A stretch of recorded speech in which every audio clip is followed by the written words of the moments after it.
সোসাইটির কোরআন বিতরণ অনুষ্ঠানে আমরা সকলে উপস্থিত। এই অনুষ্ঠানে আমরা আসতে পেরেছি আল্লাহ তাআলা আছে পবিত্র রমজান মাসে এমন একটি গুরুত্বপূর্ণ এবং ফজিলতপূর্ণ অনুষ্ঠানে আমাদেরকে অংশগ্রহণ করার তৌফিক দিয়েছেন। সেজন্য রব্বে কারিমের দরবারে শুকরিয়া আদায় করি, আলহামদুলিল্লাহ। কথা বলতে গেলে অনেক কথা, সংক্ষিপ্ত একটা কথা বলবো। আল্লাহ তাআলা বলতেছেন কোরআন মাজিদে বলেন ওয়াল্লাযীনা উতুল ইলমা দারাজাত, এই জ্ঞান অনেক মহান, আর এই জ্ঞান আল্লাহ তাআলা সকলকে দেয় না। আপনারা অনেক ভাগ্যবান, অনেক কি বান, অনেক কথা বলেন না কি বান, নিশ্চয়ই ভাগ্যবান। কারণ এই আল্লাহ তাআলা এই ইলম সকলকে আল্লাহ তাআলা কি করেন না, দান।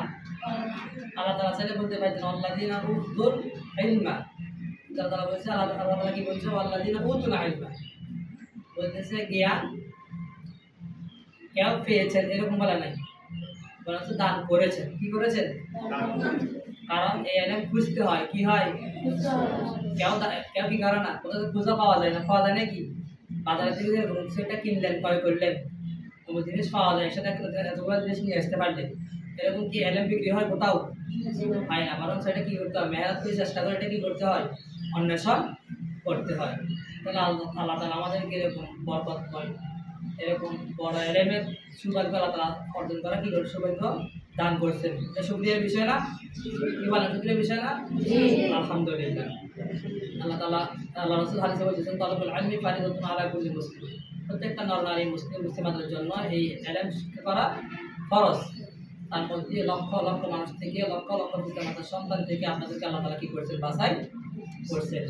এটা অবশ্যই অনেক অনেক শুকরিয়ার বিষয়, এটা কি করা যাবে না, শেষ করা যাবে না। আজকে যে একটি ছোটখাটো একটা অনুষ্ঠান আপনাদের মাধ্যমে হইল, যে কোরআন শরীফ বিতরণ অনুষ্ঠান, এই বাংলাদেশ মানব কল্যাণ সোসাইটির সদস্যবৃন্দ সহ বিভিন্ন মানুষ, এরা রমজানের শুরু থেকে নিয়ে পর্যন্ত ইফতার সামগ্রী, তারপরে কোরআন শরীফ বিতরণ অনুষ্ঠান, বিভিন্ন অনুষ্ঠান তারা আমাদের মানুষের সাহায্য সহযোগিতা করতেছে। আলহামদুলিল্লাহ, দোয়া করবেন তাদের জন্য।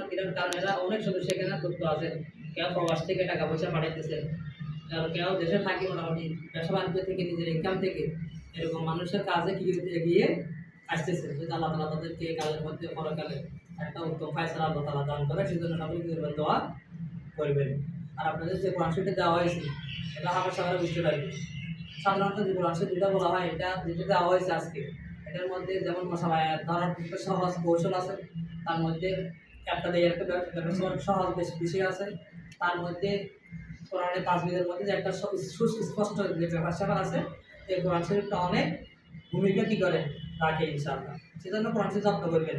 আমরা ওস্তাদ থেকে শুনতাম, দেখতাম একটা কোরআন শরীফ তারা কিয়ামত পর্যন্ত রাখতেন, যেটা শুরু থেকে এত শুরু করছে ওই কোরআন শরীফ শেষ পর্যন্ত রাখতেন। এটা কোরআন শরীফের খুব ফজিলত, কোরআন শরীফ বরকত, কেউ যদি যত্ন করে এটার মধ্যে আল্লাহ তাআলা বরকত ফায়সালা রাখেন।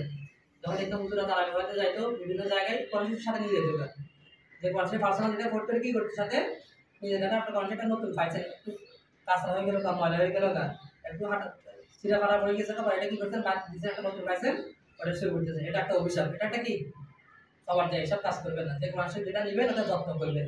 আর এটা যেটা যথেষ্ট মতামত কোরআন শরীফটা মানের, কোরআন শরীফ যদি দামি হয়, এটা জন্য সবাই সব আমাদের যারা হ্যাবসেবল ছাত্র আমাদের অনেক কাজ দিবে, আমাদের অনেক কাজ দিবে, সেজন্য সেটা যত্ন করবেন ইনশাআল্লাহ।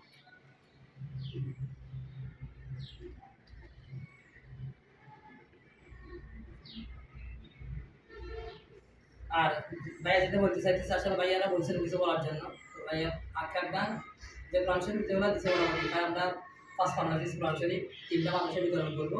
তার মধ্যে এখানে একাংশ আপনাদেরকে দেওয়া হয়েছে। এটা একটা প্রবাস ভাই, তিনি একাই এই উদ্যোগ নিয়েছেন, তার পিতা মাতা দেশে নাই, মানে পৃথিবীতে নাই আর কি, চলে গেছেন পড়াকার তারা ব্যস্ত নসিব করে। আর তার তিনি প্রবাসে আশেপাশে করতেছেন, আলাদা করে